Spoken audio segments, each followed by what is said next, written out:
lot of traffic. It is the Saturday after Thanksgiving, so many people are still out shopping. Hope this audio is okay. I'm trying to get it figured out. It wasn't the best last time. Oh, someone's got a Christmas tree. Is it too early for a live Christmas tree? I guess not for them. Sorry if there's a lot of wind noise. I feel like I'm hearing a lot of wind in my helmet, so you guys might be too. It's been a rainy weekend. I really wanted to get on my bike and just get some saddle time in, but also get a video done. And it's been a really rainy weekend. Next weekend, I have a few straight days of work stuff where I won't be able to ride. And it's also supposed to be really cold next week, so I need to get this done. And by really cold, I do mean Florida cold, so like the high is like 50. So we'll be in the 30s and freezing at night, but most people would laugh at me for being as cold as I am at 50 degrees. Oh, another Christmas tree. Maybe it is the nice time to get a Christmas tree. But basically today, I kind of wanted to talk about my experience with getting the class done to get my license and what the actual licensing, I guess, process was here for me. Ugh, big bone. And again, I've always wanted to ride since I was a lot younger. Life kind of got in the way. But I had bought my helmet and gloves a year before I took my class just because I knew it was coming. In fact, I bought 2 different helmets because I thought I would like one better. Didn't. But I was already prepared with that stuff. More Christmas trees. Damn. And I don't really know what spurred my sudden decision to do it now, but something clicked and I was like, all right, now's the time, let's do it. So here in Florida, you have to get the M endorsement on your driver's license in order to legally drive a motorcycle, and in order to do that, you have to take a class. Around here, that class is the basic rider course, and it teaches you basic operation and safety while operating a motorcycle. I began looking for a class, and of course, if you saw my last video, this was during like the peak COVID time. It was right before the shutdown ended, so there was only one class available. It was in Monticello, which is about 30 minutes away from here, at Florida Safe Rider. And again, this was, COVID time, so I made sure to look into how they were handling that, and they seemed to be doing it really well. I felt comfortable being there. There was a limited number of people there. There was 10 people or less per class. We were in an open outdoor kind of warehouse so for the classwork, so I felt good about it. We were sitting 2 to a table, spaced out, so it was fine. And I'm really glad that that's the only one that was available because it was awesome and I loved it. So to take the course, you really don't need any experience. All you need, for me, for this course, all I needed was $250, the ability to ride a 2-wheeled bicycle, helmet, gloves, boots, and long sleeves. While it's not necessary to have any experience or anything to take the class, and they've even said that sometimes riders with no experience or knowledge are better because they're more moldable, you can find tons of videos and resources online on how to ride motorcycles, and the safety stuff they're going to want you to know. If you're one of the people like me who likes to prepare for things as best they can. It's a 2-day course, and half of it is, at least for me, half of it was inside coursework, and the other half was outside on the range on the bikes. That's one cool thing about this Shoei helmet is this little drop-down visor. So even when my front visor is up and I'm getting some air, it can still be shaded. So the classroom stuff you're doing is basically going through, there's like a book where you learn the basics and safety stuff. You'll go through that. You'll do some review as a class. You'll take turns like reading stuff, reviewing stuff. At least that's how it was in my class. And then you'll go out on the range. You'll familiarize yourself with the bike, and then you'll put some of that stuff you read to practice. I don't remember exactly what year it was, but it was a 2012 or 2013 Honda Rebel. It was a 250, and it was a pretty cool bike, especially for a cruiser.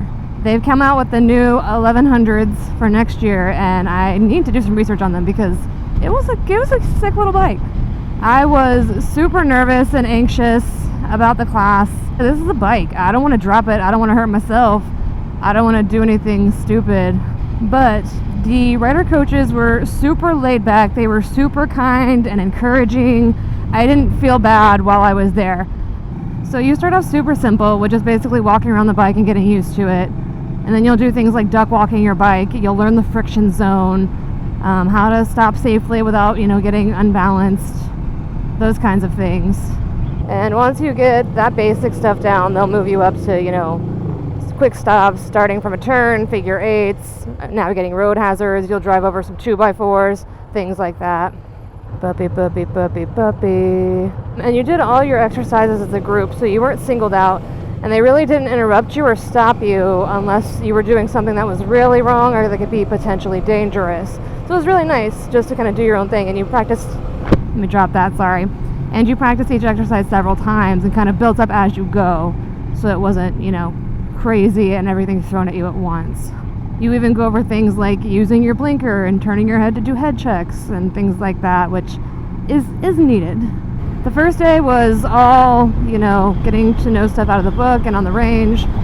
The second day you did a little bit of that, and then you went into testing. There were 2 tests. There was a written test and the range test. The written test was multiple choice and, covered the things that you went through on the book. And at least my instructors were very good about being like, hey, this is one of the things you really need to know, because you can only miss. So it's just like when you go to get your driver's license, you can only miss so many points or get so many questions wrong on the written test, and the driving test is very similar. You basically go through these exercises that they tell you to do and don't accrue too many points and don't drop the bike. You can stall the bike, I think, up to 3 times, at least on the test that I took. You're allowed to stall up to 3 times. You cannot drop the bike. We had a few drops during the exercises, but nobody in my class dropped the bike during the test, and everyone passed. And while everyone in my class passed, you can retake the test if you don't. I think when you retake it, it is more of just a review and then the test, so it saves you a little bit of time and money if you do end up having to retake it. But you did find out immediately. We got a card that day saying that we had successfully completed the course. You can walk into the DMV the next business day and switch your license over to get your M endorsement. At least here in Florida, that's how it works. And to actually get the M endorsement on your license is not very expensive. Here in my state, it's like $7 or $10. I don't really remember because, again, this was COVID time, and I finished my course on May 30th. Our shutdown was over on June 1st, so it was literally the next day that the shutdown was over. So the DMV was slam packed. There were lines for hours. They were overloading their system and they were having to make appointments. So I figured I was already looking for a bike. Let me wait and get the bike and do it all at once, register the bike and everything, which I was really glad about. I found my bike like 2 days later and then still had 3 unsuccessful attempts to go to the DMV to register my bike and get my new license. Because of doing it all at once, it was a little more expensive for me. It was, several $100s to register a vehicle. I will say though, for sure, taking the class, that's just getting the foundation and the basics down. They will tell you, and you should really just get out there and practice yourself safely. I stuck to parking lots for the first, 2 or 3 weeks I had my bike. I really wanted to get my slow speed skills down because anyone can drive in a straight line. The part about riding a bike that's a little more difficult is the slow speed stuff, the turning, cornering, all that stuff. So I really wanted to get that down before, especially on the busy streets where I live, get out there and have to be concerned about, literally everything riding the bike and all the traffic around me and making sure I'm following the laws. So I just really wanted some parking lot practice to familiarize myself with my bike specifically. I also watched a ton of videos, and I still do, about how to be a safer driver, how to be more prepared when things do go wrong, how to get the best performance and longevity out of my bike and my gear. So there are a ton of resources, a ton of videos and YouTubers here. There are tons of things to read, a bunch of forums. Again, joining online groups was really helpful with things like that. And getting gear was also expensive, and I think also very important to me anyway. Of course, whatever gear you ride in, the risk. It's a personal choice. Ride your ride. I'm not going to tell anyone to do anything they don't want to do, but I like my brains and my skin, so I try to gear up for every ride. At the very least, I have long sleeves, gloves, my helmet, and some decent shoes on. And I will say one big thing too that I've noticed is it's a thing that people will start peer pressuring you as soon as you get a bike. Within the first week of me having a bike, I had people asking me to race and to, if I'm doing stunts on my bike. Like, no. I'm still just learning how to drive this thing. I'm certainly not popping wheelies on it. And while that stuff is cool, and again, do you, but ride your ride. Don't let people talk you into stuff. Don't let people talk you into big groups that you don't want to be in. Don't let people talk you into speeds you're not comfortable with. Anything like that. Ride your ride. If you're at all interested in it, I highly recommend taking the class. If you've got the time and the money for it, it's a lot of fun. I learned a lot, and I met some cool people. So that was nice. I also, if you're in the area, highly recommend Florida Safe Rider. They were awesome. I love them. And again, let me know if there's anything you want to see or hear about. I'm going to try to just keep getting better at this. I'm going to try to get some friends looped into doing it with me. But if you're interested in kind of seeing where I go and following my journey, go ahead and subscribe. Follow me on Instagram, MotoNova27. I would really very much appreciate it. If you want to ride, hit me up. Again, this is something I want to keep doing, and I'm just getting started, so hopefully it just gets better. But if you're still with me, thanks for watching. I'm just gonna enjoy the rest of my ride and this beautiful Saturday. Bye.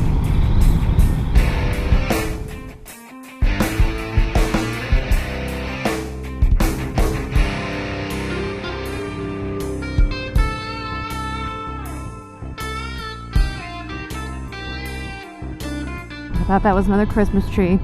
Just a tree.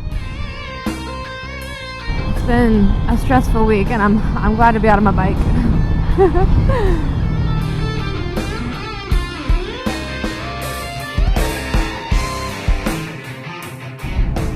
Oh, there's another bike. Will they wave? Nah. Sometimes those old cruiser boys don't like to wave at me. It always gets me a little happy whenever they do.